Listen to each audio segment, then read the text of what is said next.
তীব্র গরম, তার উপর ঘন্টার পর ঘন্টা বিদ্যুৎ নেই। ফ্যান থেমে যাচ্ছে, থমকে যাচ্ছে কলকারখানার চাকা। হাসপাতালেও ব্যাহত হচ্ছে জরুরি সেবা। দেশের বিভিন্ন অঞ্চলে লোডশেডিং এখন নিত্যদিনের ভোগান্তির নাম। রাজশাহী অঞ্চলে শহরের তুলনায় গ্রামাঞ্চলের পরিস্থিতি আরও খারাপ। গ্রাহকদের অভিযোগ, দিনে ৮ থেকে ১০ ঘন্টা পর্যন্ত বিদ্যুৎ না থাকায় ব্যাহত হচ্ছে স্বাভাবিক জীবনযাত্রা। প্রচণ্ড গরমে সবচেয়ে বেশি কষ্টে শিশু ও বয়স্করা। বাড়ছে অসুস্থতা। অন্যদিকে পবা, গোদাগাড়ি ও দুর্গাপুরে বিদ্যুৎ সংকটে ব্যাহত হচ্ছে সেচ কার্যক্রম। ঝুঁকিতে পড়েছে বোরোসহ বিভিন্ন ফসল। কারণ মোটামুটি আপনার ৭-৮ ঘন্টা থাকছে না, ১ ঘন্টা থাকলে আপনার দেখা যাবে যে আর ১ ঘন্টা টেনে রেখে দিচ্ছে। আমাদের বাড়িতে প্রচুর সমস্যা আছে, সেচ কাজের সমস্যা হচ্ছে। এখন আমাদের যে কারেন্টটা যেন সবসময় থাকে এটাই আমরা চাচ্ছি। রংপুরেও দিন কিংবা রাত বিদ্যুৎ সরবরাহ যেন অনিশ্চিত। দুটি পল্লী বিদ্যুৎ সমিতির আওতায় ১০ লাখের বেশি গ্রাহকের চাহিদার তুলনায় সরবরাহ কম থাকাকেই লোডশেডিংয়ের কারণ বলছেন সংশ্লিষ্টরা। দিনের বড় একটি সময় বিদ্যুৎ না থাকায় বন্ধ থাকছে উৎপাদন।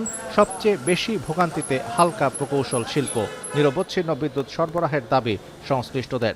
আমরা ওয়াইফাই ছাড়াই ধুপধাপ আপলোড করি, কারণ আমাদের কাছে বেশি জিবি আছে। বেশি জিবি জিতবেন মাই জিপি অ্যাপে।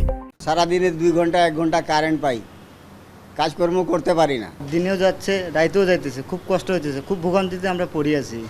দিনাজপুরেও চাহিদার তুলনায় প্রায় অর্ধেক বিদ্যুৎ সরবরাহ পাওয়ায় কোনো কোনো এলাকায় ২৪ ঘন্টার মধ্যে ৮ থেকে ১২ ঘন্টা পর্যন্ত বিদ্যুৎহীন থাকতে হচ্ছে। লোডশেডিংয়ের প্রভাব পড়েছে রাইস মিল ও কোল্ড স্টোরেজেও। হিলিতেও তীব্র গরমের সঙ্গে বেড়েছে লোডশেডিং। ৮ মেগাওয়াট চাহিদার বিপরীতে বরাদ্দ মিলছে মাত্র ২.৫ মেগাওয়াট। আমাদের পড়ালেখা করতে পারতেছি না, আমরা রাতে ঘুম হচ্ছে না, ওই জন্য সকালে স্কুলে আসতে আমাদের সমস্যা হচ্ছে।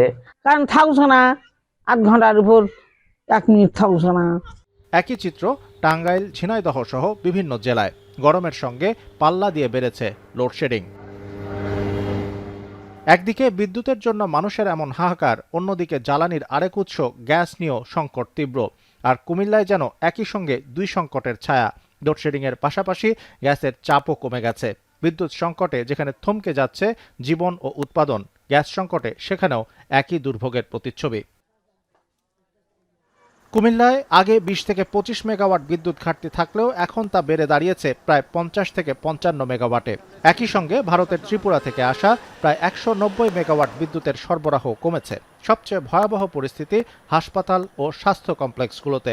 বিদ্যুৎ না থাকায় রোগীদের পরীক্ষা নিরীক্ষা, জরুরি চিকিৎসা, এমনকি জটিল রোগীদের অস্ত্রোপচারও ব্যাহত হচ্ছে।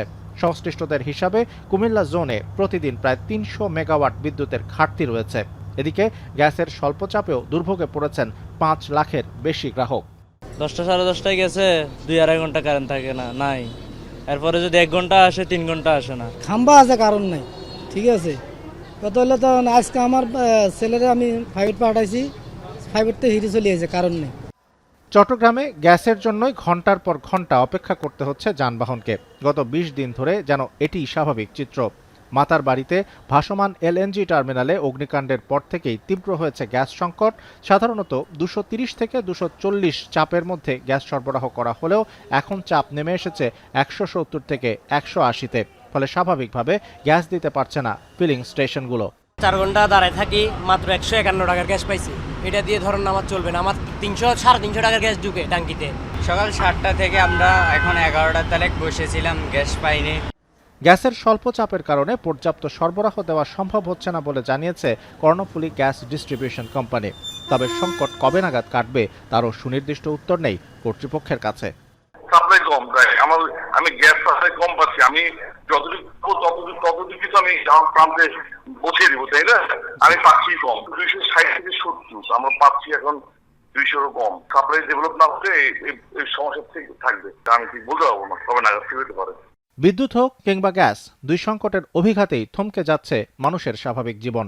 ব্যাহত হচ্ছে চিকিৎসা, কৃষি ও শিল্প উৎপাদন। কমছে আয়, বাড়ছে বাড়তি খরচ।